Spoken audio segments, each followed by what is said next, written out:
My clients cut their meds by up to 50% in 3 weeks, not because they starved, but because they ate smarter. And diabetes hates this schedule. It forces your body to burn sugar instead of storing more sugar as fat, because we target the root cause, which is insulin resistance. Men with type 2 diabetes pay me $157 per week for this exact fasting schedule. And today I'm going to give it to you completely for free.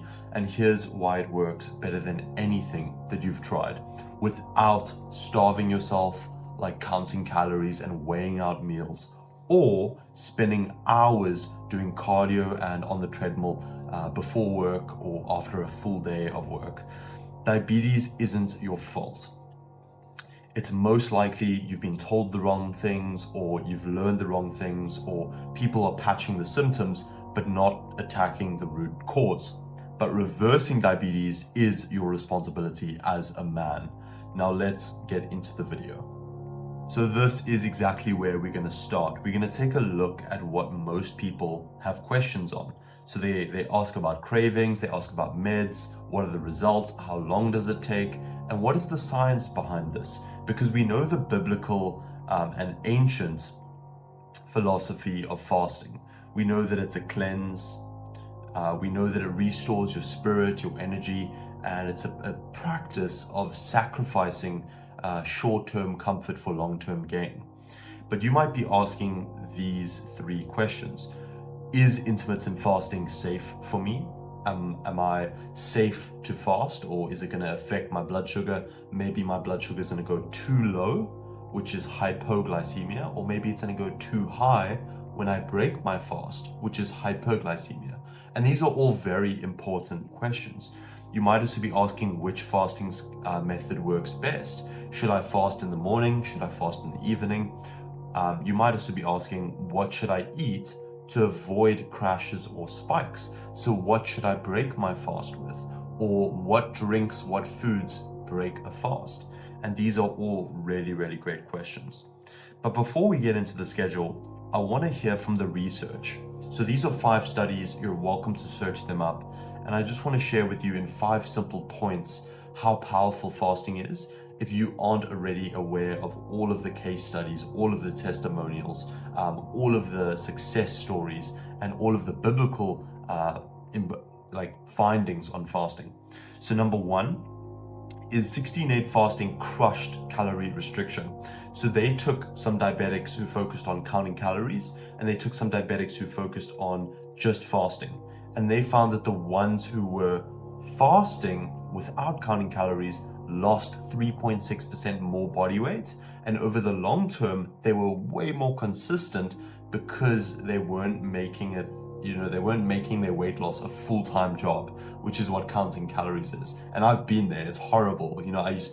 I've got this story of me eating weighed out oats. I would weigh 2 or 3 ounces of oats, pour boiling water over it with cinnamon and no sugar, no milk. It was nasty. And I wasn't seeing results because I was inconsistent. Number 2 is 55% of type 2 diabetics reverse their disease in 3 months using 5-2 fasting, even after 6+ years of diagnosis. Fasting for just 15 hours a day dropped HbA1c by 1.3% in diabetic men, rivaling medication effects. So if your HbA1c is, let's say, 7, and you were able to get it down to 5.7, you would be in remission and your doctor would taper you off of medication. Number 4 is 14-day fasting slashed insulin doses by 75% in men who were obese, while improving their blood sugar control. So less spikes because they were now insulin sensitive. So there was less sugar sitting in their blood and more sugar being used as energy, as fuel, and being put into the muscle, being put to use. And number 5 is early time-restricted eating, so maybe 8 a.m. to 2 p.m. normalized blood sugar in 40% of pre-diabetic men in as little as 5 weeks. So this is some of the exciting research that we know. And what you would have noticed is that these are all very, very recent studies. 2023, 2022, 2023, 2021, and 2020. These are not studies from the 90s or the early 2000s that your doctors are probably, they probably went to school and they read those studies when they were in school if they studied 20 or 30 years ago. These are all recent findings. But here are the top 3 mistakes to avoid as a diabetic. Number 1 is skipping blood sugar tracking. So if you don't check, you won't know, and that can make diabetes harder to control. There is this phenomenon where people wake up with heightened blood sugar, and it's very difficult to adjust how you eat or when you eat if you aren't tracking. If you know your numbers, then you know when you are winning and you know when you are falling behind, you know when you're doing something right, and you know when you're doing something wrong. So what I always advise is check your weight, same time in the morning, and check your blood sugar, same time in the morning. It will take literally 5 to 10 minutes. You can set a reminder on your iPhone. That's what I do with my clients. We set iPhone reminders so that you know that every morning at 7:30 a.m., while you don't have food in your system, you can take your weight and you can take your blood sugar. And that's what we're going to use to show your doctor that you're making improvements so we can get you off of medications. Number 2 is neglecting diet and meal timing. So too many carbs, even healthy ones like sweet potatoes, broccoli, rice, even the healthy carbs can cause blood sugar roller coasters. And sugar-free doesn't always mean safe. I would pay attention to net carb, because we know that fiber has no impact on blood sugar. So net carb is calculated with total carb minus fiber equals net carb. So the higher the food is in fiber, the better. So instead of potato, have sweet potato. Instead of banana, have blueberries, as an example. Number 3 is ignoring exercise and foot care. I've spoken to a dad recently who is battling neuropathy. He's struggling to sleep and he's waking up his wife in the night to go to the bathroom because of his feet. He's got neuropathy and there's this burning sensation like he's standing on little cacti. And this is often because of being too sedentary. And what I mean by that is when you don't move your body, diabetes can worsen. Not just because you're not burning calories, but also because when you sit still for too long, your muscle can atrophy. And when you lose muscle, you lose the ability to burn sugar effectively. So no movement creates worse diabetes. And if you ignore your feet, that creates big trouble. So what one of my clients has been doing is after dinner or maybe even after breakfast, he will walk and he'll take his family on this incredible route in nature for just 15 minutes. And it's a nice way to get outdoors, spend time with family, unwind, but also burn through blood sugar and build a bit of muscle. Another thing is if you are experiencing neuropathy or any tingling or nerve pain, please check your feet for things like cracks or cuts, because those can very quickly turn into infections. And once again, these are all things that you can set reminders on your phone for so that you can build these small habits. A bonus mistake is not coordinating with your doctor. Medication adjustments, regular A1C tests, and complication screenings for your eyes, your kidneys, your liver, your heart, those are very critical. And it's a common misconception. When you work with me, we don't replace your doctor, we work alongside your doctor. So it's kind of like, how do I say it? Okay, so imagine you have a bodybuilding competition, okay? And you're in the gym and you're eating meals and I'm your coach. I've won bodybuilding contests before and I'm gonna help you with your meal plan, I'm gonna help you with your training, with your mindset, with your supplements, with your tracking. That's what I do as a coach. But then your doctor is the judge at the bodybuilding competition. He's the one who says, oh wow, your back is incredible, your calves are defined, your shoulders are broad, your your body fat could be a little bit lower, your biceps could be a little bit bigger, this certain pose could have been done a little bit better, but I'm going to give you a silver medal. Or I'm going to vote you 10 out of 15 points or 8 out of 10 points. So that's what I want you to think of it like, is you're a bodybuilder, I'm a bodybuilding coach, and then the doctor is the bodybuilding judge. He's the one who makes the final decision on your results, on your medications, based off of the tracking that we do together. So this is the tracking, and this is what we do with our clients. We track, their blood sugar levels, hypoglycemia, diabetes, which is at around 126 milligrams per deciliter.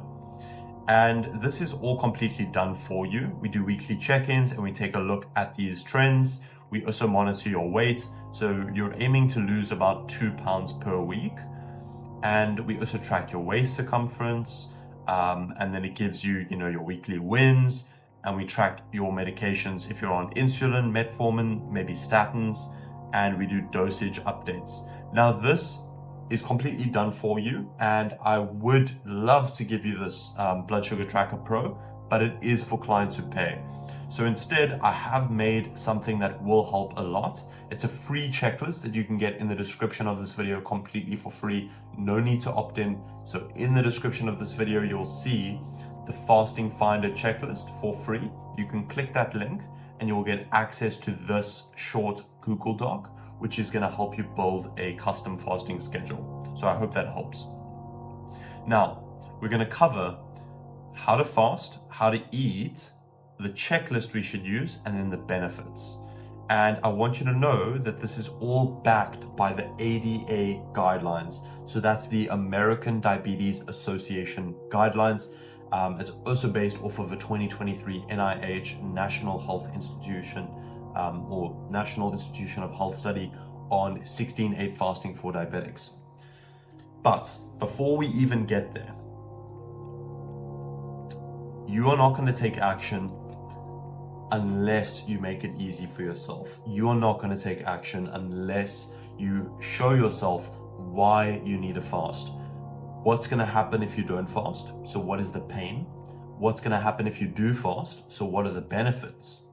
And what we call this is painting out a heaven and painting out a hell. And right now you might be in limbo. Limbo is when you're taking medications and you're buying yourself time, but you're not taking any action and you're not actually attacking the root cause. You're just managing symptoms. So in order to get out of limbo, you need to paint a picture of heaven and you need to paint a picture of hell. And then what you need to do is track and take action, which we call the stairway to heaven, which are small pieces of effort that you do every single day to build your way to heaven. And hell is like a slide. It's easy, it's effortless, it's quick. So going towards the promised land, going towards heaven, going towards remission, it feels like it takes a lot of effort because you are changing who you are. And I started fasting about 5 years ago, okay? And it was difficult in the beginning. I battled with cravings. I battled with doubt.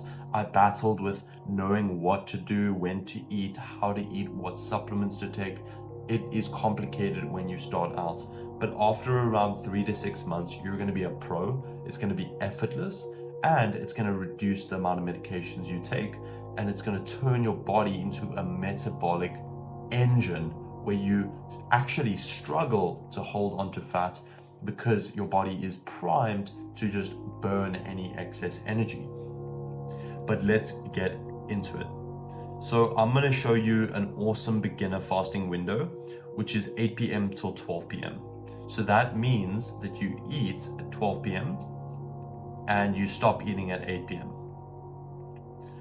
So you might be like me and you drink water and you have like black or green tea, maybe some black coffee. You take your morning medications. If you can take them on an empty stomach, that's ideal. But if you can't, you can have a small meal, maybe like boiled eggs, and then light movement. I like to do a 5-minute stretch in the morning just to get some blood flowing and just to feel a bit loosened up. You're going to want to avoid food. sweeteners, creamers. So some people might want to add creamer to their coffee. Please avoid that. It will kick you out of a fast. And intense workouts. I would only do an intense workout after training, just because it can cause stress on the body, and this can kick you out of a fast if it is too intense. Now, your first meal. So this would be at about noon. Maybe you work, so this would be your lunch break. You're gonna break your fast with protein, so maybe 2 eggs and maybe some chicken thighs, a little bit of healthy fats. So think of like avocado, olive oil, and then fiber. So I'm a big fan of spinach, but you can also do broccoli, maybe even sweet potato if you wanted to. And I love apple cider vinegar. I do a little bit in water, and this lowers your blood sugar spikes after eating a meal. For supplements, you can experiment with berberine and magnesium. Please make sure that it's glycinate. This is really great for energy levels, for better sleep, and for insulin sensitivity. But always, always, always, before you fast and before you add supplements, who are we going to talk to? We're going to talk to your doctor. Because remember, this is the judge. He is the bodybuilding judge. Okay? So please talk to him, because I can get you lean, I can get you shredded, I can get you in awesome shape, but only your doctor can give you the golden medal. Only he can give you the pro card, or the, the best in the world, the IFBB Pro. Only your doctor can do that. And I can get you in excellent shape, I can get you strong, I can get you fit, I can do all these wonderful things for you. But if you want to actually get off of medication, you need to speak to your doctor, and we need to implement these things. Then with eating, you might want to have a snack, like 3 o'clock, maybe you get hungry. I've got like 3 or 4 clients who love just cottage cheese because it's a slow digesting protein, so it keeps you full for long, and a bit of cucumber just for some electrolytes and hydration. But my go-to is actually nuts. I love doing mixed nuts and a bit of sliced cheese. That's my favorite.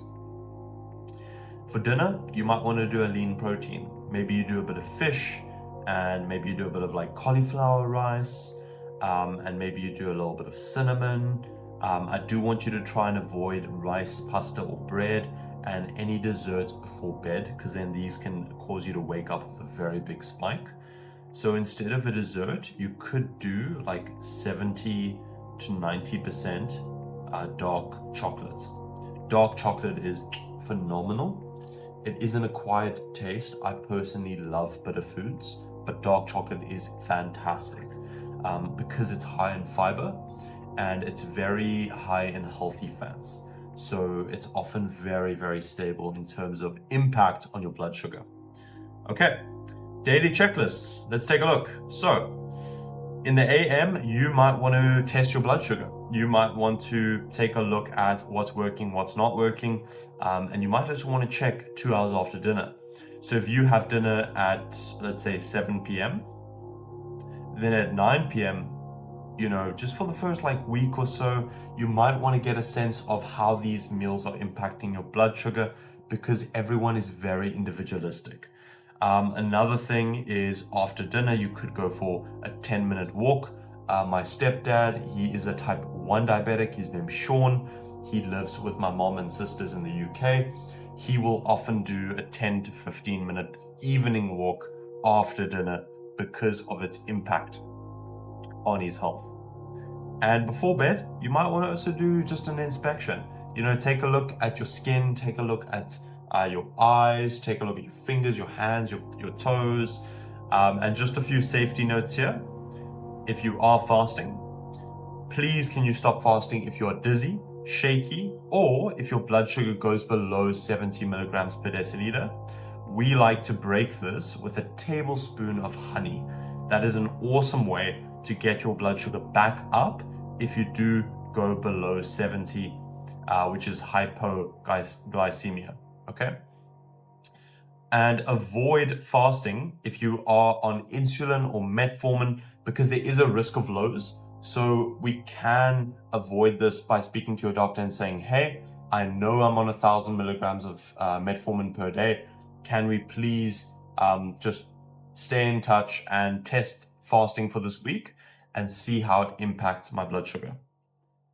So these are the benefits that you can expect in 2 weeks of fasting. Number one is a lower fasting glucose. You might go down by up to 20%. So if you are, let's say, on 160, then you might go down 32 points, which would be 128. So you could very easily go from quite a high fasting blood glucose to pre-diabetic, which is awesome. Like, there's not many things in the world that do this, right? Reduced belly fat. You might notice yourself losing about 5 pounds of fat as your insulin resistance improves. Fewer cravings. So as your blood sugar becomes stable and you become sensitive to insulin, you're gonna crave less, and you're also going to be burning fat for fuel. So you're gonna feel more satiated, and those cravings are gonna slowly begin to taper off and vanish. And this is one of the best benefits, in my opinion, because it makes it a lot easier to be consistent compared to counting calories and having evenly spaced meals throughout the day. So a pro tip here, if you are scared about the medication you're taking and you are scared about complications, you can start with just a 12-hour fast and then stretch to 16-8 over 1 to 2 weeks. 16-8 is ideal because the moment you break 16 hours, your body enters autophagy. And autophagy is cellular repair. This is when your body starts to recycle nutrients to create new cells by cracking open old cells, taking any nutrients out of the old cells, disposing of the old cells, and using those nutrients in the blood to create new cells. So it's literally the body breaking down an old building and building a new building. It's absolutely incredible what the body is capable of. And we know that in monkeys, in chimps, in rats, in any sort of mammal, 16 hours is the best way to go. If you can do more than 16 hours, that's incredible, but 16 hours is a great place to start. So this is why diabetic men pay me $157 a week for this fasting schedule. If you want to steal it, here, this is everything you need. Just a reminder, you can get the free checklist in the description of this video. And on top of that, if you want to work with me, if you want to learn more about what fasting can do for your health and what it can do for your weight, for building muscle, for getting off of medications, and for winning your energy back without spending hours on the treadmill and without counting calories, then you can book a free call with me in the description of this video, and you can apply to work with me. And I'll share with you a little bit about the program and how we've been helping guys get incredible results. So thank you so much for watching. You stay blessed by the best. And it is Benjamin Green, and it's been great to be a part of your day. Bye for now, brother.